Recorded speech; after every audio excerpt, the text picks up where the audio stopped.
है part 2 evolution of income tax act.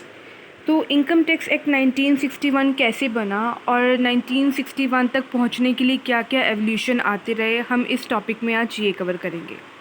So first is Indian income tax act 1860। The tax was introduce for the first time by sir James Wilson. सबसे पहले जो tax था वो introduce किया गया था बाय सर जेम्स विल्सन से। India's first union budget, introduced by pre-independence finance minister James Wilson on April 7, 1860।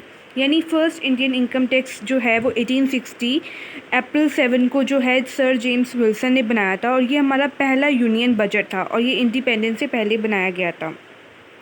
The Indian tax act of 1860 was enforced to meet the losses sustained by the government on account of the military mutiny of 1857।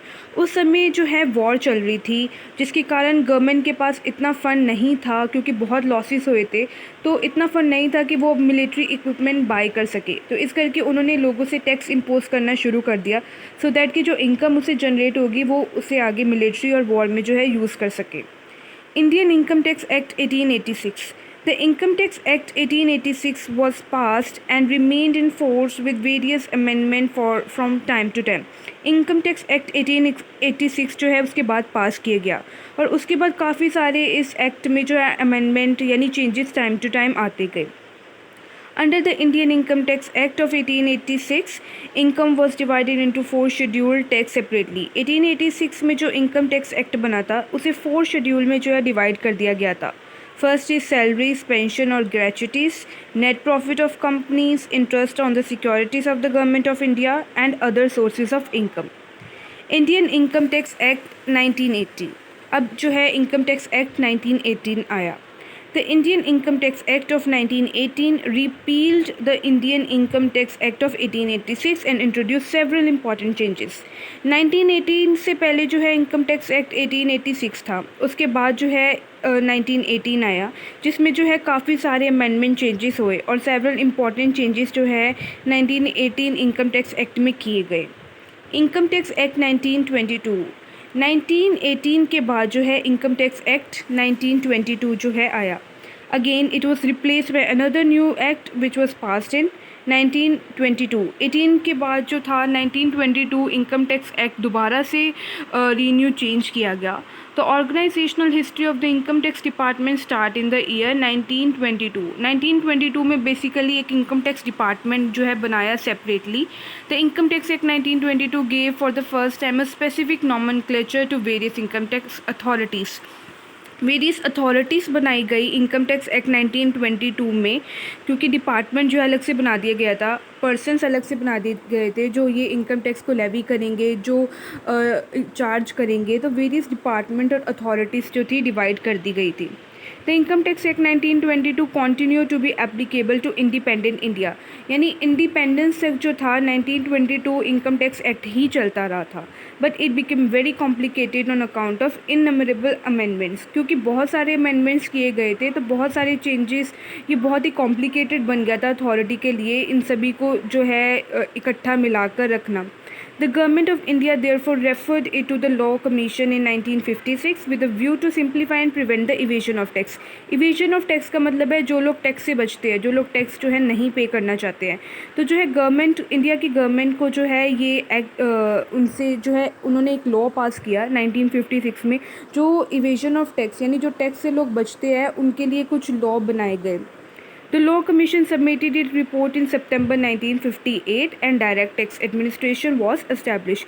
उस law बनाने के बाद जो commission थी उन्होंने इस law को जो है रिपोर्ट को जो है सबमिट किया 1958 में, और उसके बाद जो है डायरेक्ट टैक्स एडमिनिस्ट्रेशन जो एस्टैब्लिश कर दी गई। अब जो मेनली जो अभी हम फॉलो करते आ रहे हैं that is income tax act 1961, जो कि अभी तक चलता आ रहा है, जो कि बहुत ही इम्पॉर्टेंट है। In consultation with the Ministry of Law, finally the Income Tax Act 1961 was passed। Ministry of law की हेल्प से उनकी जो है एग्रीमेंट होने के बाद इनकम टैक्स एक्ट 1961 को परमानेंटली जो है इस्टेब्लिश कर दिया गया। The Indian income tax act 1961 has been brought into force with 1 April 1962। 1962 1 अप्रैल को जो है वो इन फोर्स में आ गया, यानी एप्लीकेबल हो गया। Since 1962, several amendments of far-reaching nature have been made in the Income Tax Act by the Union Budget every year. 1962 के बाद भी काफ़ी अमेंडमेंट्स जो है इनकम टैक्स एक्ट में आते रहे। जो यूनियन बजट जो है हर साल जो बनता है उसमें कुछ नए नए क्लॉजेस, कुछ नए नए प्रोविजंस इनकम टैक्स एक्ट 1961 में आते गए। After it is passed by both the houses of parliament and received the assent of the president of India, it become the Finance Act. लेकिन इसके बाद इसे permanently both houses of the parliament से जो है इसे पास कर दिया गया और प्रेसिडेंट की अप्रूवल के साथ इसे पूरे तरीके से फाइनेंस एक्ट जो है घोषित कर दिया गया। Applicability of income tax act 1961, यानी 1961 इनकम टैक्स एक्ट कहाँ कहाँ एप्लीकेबल है। It applies to whole of India, पूरे इंडिया में इनकम टैक्स एक्ट 1961 चलता है। ऑल्सो इन सिक्किम और अब जम्मू एंड कश्मीर में भी जो है ये एप्लीकेबल है। Constitutional power to levy tax, अब क्या पावर्स हैं। The constitutional of India schedule 7 union list Entry 82 has given the power to the central government to levy a tax on any income other than agricultural income which is defined in section 10 subsection 1 of the Income Tax Act 1961। अब government के पास जो है power है कि वो जो भी income है, एग्रीकल्चर इनकम पे जो है टैक्स नहीं लगता, सिर्फ उसे छोड़कर जो भी इनकम एक इंडिविजुअल असेसी जो अर्न करेगा उस पर जो है टैक्स इम्पोज किया जाएगा। Components of income tax law. Income Tax Act 1961. The act contained the major provision related to income tax in India. Income Tax Rules 1962 जो है इस्टेब्लिश किया गया, जिसमें बताया CBDT यानी central board of direct tax is the body which look after the administration of direct tax. जिस तरीके से सेबी जो है वो सारी सिक्योरिटी मार्केट को जो है कंट्रोल करती है, उसी तरीके से इनकम टैक्स को जो कंट्रोल करेगा वो था एक इंडिविजुअल इंडिपेंडेंट बॉडी बनाई गई, that is central board of direct tax.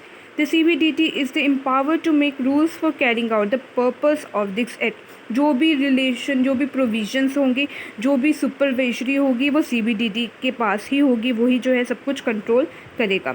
Component of income tax law, finance act. Every year finance minister government of India present the budget to the parliament. हमें पता है हर साल जो है फरवरी में फाइनेंस एक्ट जो है पेश किया जाता है, बजट जो है पेश किया जाता है फाइनेंस मिनिस्टर के द्वारा।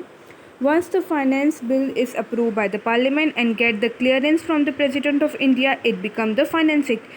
फाइनेंस बिल जो है पार्लियामेंट में जो है अगर अप्रूव हो जाता है और प्रेसिडेंट भी उसे जो है अप्रूव कर देते हैं तो वो फाइनेंस एक्ट जो है बन जाता है। Circular and notifications. Sometimes the provision of an act may need clarification, and that clarification usually in the form of circulars and notification which has been issued by the CBDT from time to time.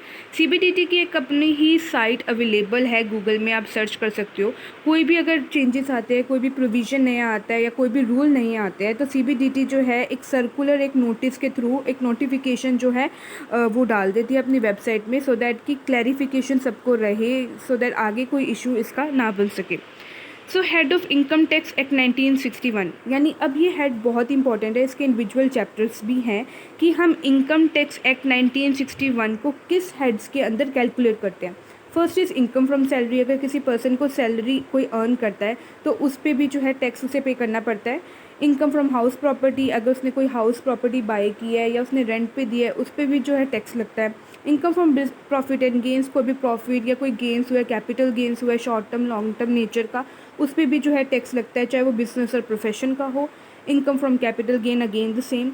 Income from other sources, अगर कोई उसे other sources से भी कोई income generate हो रही है तो उस पर्सन को उस पर भी टैक्स पे करना पड़ेगा। सो ये था सारा evolution of income tax act 1961। I hope ये आपको क्लियर हो। Thank you.